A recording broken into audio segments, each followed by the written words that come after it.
Сәлем достар, көріп тұрғандарыңыздар, мен көбінесе қазір арқа бұлшетіне арналған жаттығулар жасап жүрмін. Соған байланысты мен қазір арқа күшімде біраз көрініп дамып қалды. Және де егер сіздерде шығаруларыңыз келсе, осы видеоның астына комментарийға жазып кетіңіздер.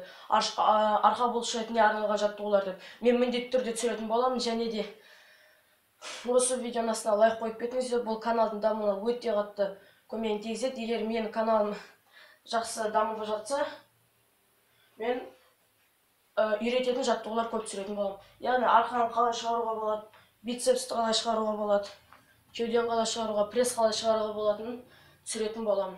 Және де арнаға жазылсаң, мен видеоларды көп шығаратын боламын.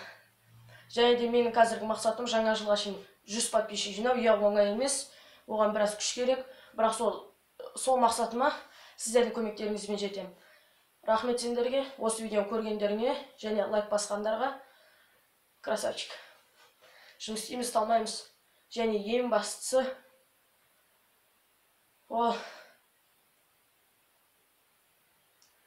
еңбекқорлық. Егер сен жаттығу жасасаң, оны дұрыс жаса.